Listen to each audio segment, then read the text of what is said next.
میر صاحب، آج کل کون ملک کا خادم ایسا ہے جو جیل نہ آیا ہو؟ وکیل، آپ کو ملک کی کس خدمات کے صلہ میں یا فخر حاصل کرنے کا موقع ملا؟ میر صاحب جواب دیتے ہوئے کہتے ہیں، وہی قانون شکنی۔ وکیل، کس قانون کے توڑنے کی خدمات آپ نے اپنے ذمہ لی تھی؟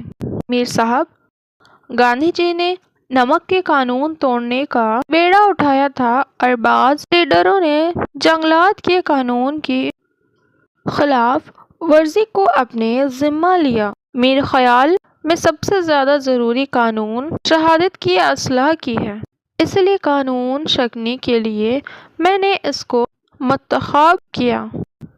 وکیل حاکم کو مخاطب کر کے کہتے ہیں، حضور، یہ دروغ حلفی کے جرم میں سزا پا چکے ہیں مگر اپنی زبان سے صاف اقرار کرنا نہیں چاہتے۔ حاکم، دیکھیں یہاں پہ حاکم کہتے ہیں، تو آپ اس فیصلے کی نقل داخل کر سکتے ہیں۔ دوسرا سوال کیجیے۔ وکیل، کیوں میر صاحب، احسان علی مرحوم کو آپ جانتے تھے؟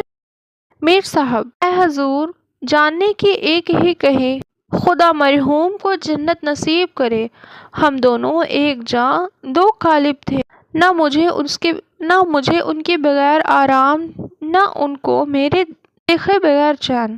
وکیل، ان کی عمر کیا تھی؟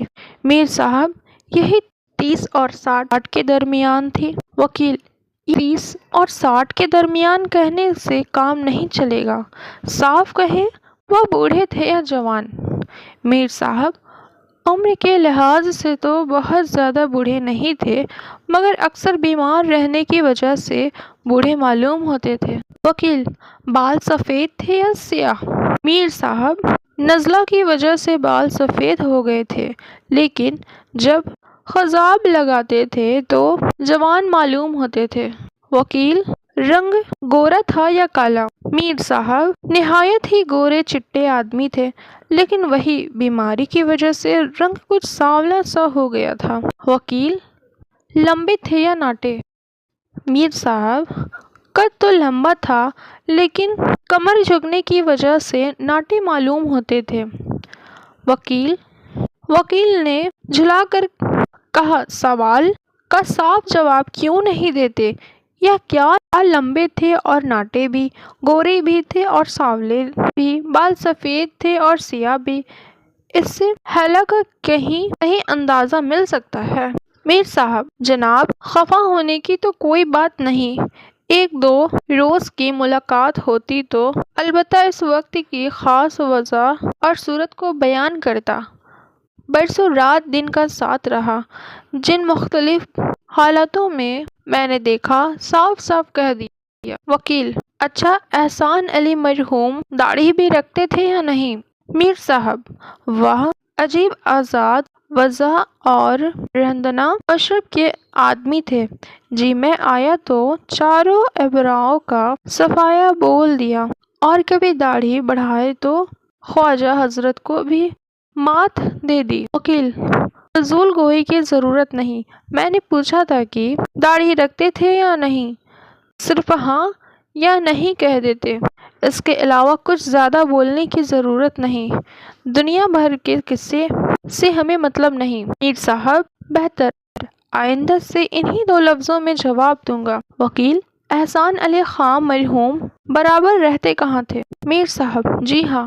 وکیل، یہ جی ہاں کیا؟ میں پوچھتا ہوں کہ کہاں رہتے تھے تو آپ فرماتے ہیں جی ہاں، یہ اس سوال کا جواب ہوا؟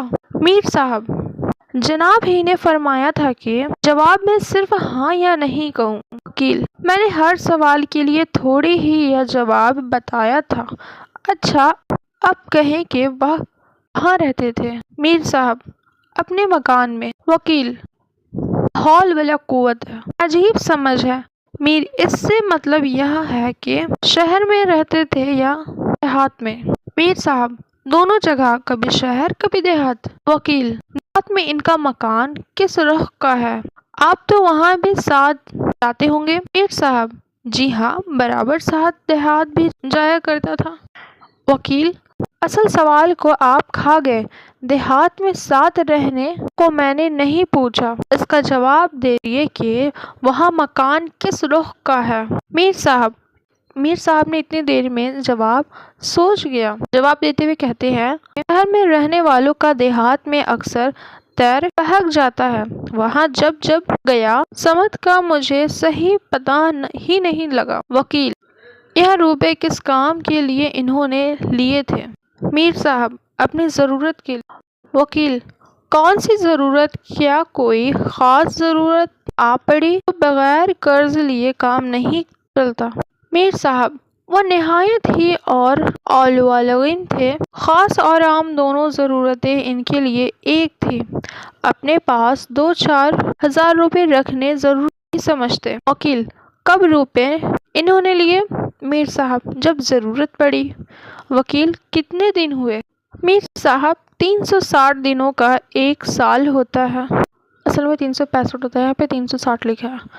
360 دنوں کا 1 سال ہوتا ہے۔ اب حساب کرنا اور جوڑ کر بتانا کہ سب ملا کر کتنے دن ہوئے ذرا مشکل ہے۔ وکیل: دنوں کو جوڑ کر میں بتانے کو نہیں کہتا، یہ بتائیں کہ کتنے سال ہوئے۔ میر صاحب: دمشق کی مرقومہ تاریخ کو دیکھ کر آپ بھی جوڑ سکتے ہیں کہ کتنے سال ہوئے۔ وکیل: تو صاف کہیں کہ ہمیں یاد نہیں۔ میر صاحب: جی ہاں، پڑھنا چھوڑے ہوئے زمانہ ہو گیا، اب حساب ہوا کہ یاد نہیں۔ وکیل: حساب کے بھولنے یا یاد رکھنے کا سوال نہیں۔ دمشق کب لکھا گیا تھا، کتنے زمانہ ہوا، یہ یاد ہے یا نہیں؟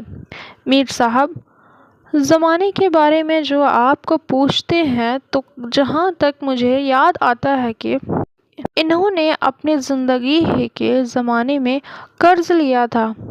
وکیل صاحب اس اول فول جواب سے سمجھ گئے کہ مقدمہ کے متعلق یہ حضرات کچھ بھی نہیں جانتے، صرف آلودگی کر رہے ہیں۔ لیکن غصہ تو اس کا تھا کہ اور باتوں کے جاننے کا کیا ذکر، مدعا عالیہ کی صورت تک نہیں دیکھی اور برسوں کی ملاقات ایک طرف رہی۔ 7 دن ایک ساتھ رہنے کا دعویٰ کیا جا رہا ہے اور اس پر کہیں سے گرفت میں نہیں آتے۔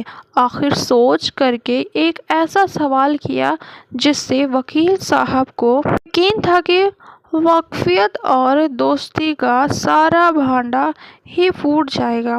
وکیل صاحب نے سوال کیا۔ وکیل: کہیں میر صاحب، احسان علی صاحب مرحوم سے آپ کی دلی دوستی تھی، برسوں ایک ساتھ رہنے کا اتفاق ہوا ہے، ان کا حرف تو آپ ضرور پہچانتے ہوں گے؟ صاحب: یہی تو ایک کمال مرحوم میں تھا جس پر وہ بڑا فخر کیا کرتے تھے۔ وہ نہایت ہی خوشنویش رفت قلم تھے، ہمیشہ مختلف شان سے لکھا کرتے تھے۔ قلم پر اتنا اختیار تھا کہ ان کا ایک خط کبھی دوسرے سے ملا ہی نہیں۔ اس جواب کے بعد وکیل صاحب سپر رکھ دی۔ 2 بجے سے مقدمہ شروع ہوا تھا، 4 بجنے کو چند ہی منٹ باقی رہ گئے تھے۔ حاکم نے مسکرا کر وکیل صاحب سے پوچھا کہ اور کچھ پوچھنا ہے؟ وکیل صاحب نے کہا، جی نہیں، لیکن یکایک ایک بات یاد آ گئی۔ حاکم سے کہا کہ حضور صرف ایک سوال کر کے ذرا ختم کر دیتا ہوں۔ مسل کے کاغذات میں ایک جگہ احسان علی خان مرحوم کے مرض الموت کا زمانہ تذکرہ تھا، اس کو داغ میں رکھ کر وکیل صاحب نے سوال کیا۔ یہاں پر ایک ٹاپک کو وکیل صاحب نے چنا اور اس ٹاپک سے سوال کرنے شروع کیے۔ وکیل: میر صاحب، یہ تو بتلائے کہ احسان علی خان مرحوم مری کس بیماری سے؟ میر صاحب رونی صورت بنا کر۔ میر صاحب اپنی روتی ہوئی صورت بنا کر کہتے ہیں، ہائے، رونا تو اسی بات کا ہے کہ ان کے علاج میں کوئی دقیقہ نہیں اٹھا رکھا گیا۔ حکیم، وید، ڈاکٹر سب کا علاج کیا گیا مگر کسی کو اصل مرض کا پتہ ہی نہیں لگا۔ کوئی کچھ کہتا تو کوئی کچھ کہتا۔ قضا عائد طبیب البتہ سعود۔ جناب وکیل صاحب، سچی بات تو یہ ہے کہ ان کو موت کی بیماری تھی۔ 4 بج چکے تھے۔ اجلاس پر خواست ہوا۔ احسان کو دوسرے روز اپنے گواہوں کے لانے کے لیے کافی موقع مل گیا اور یہ صرف میر صاحب کی بدولت ہوا۔ اس روز سے ہر شخص کو یقین ہو گیا کہ گواہوں کو سچے ہونے سے زیادہ ذہن میں حاضر جواب ہونے کی ضرورت ہے۔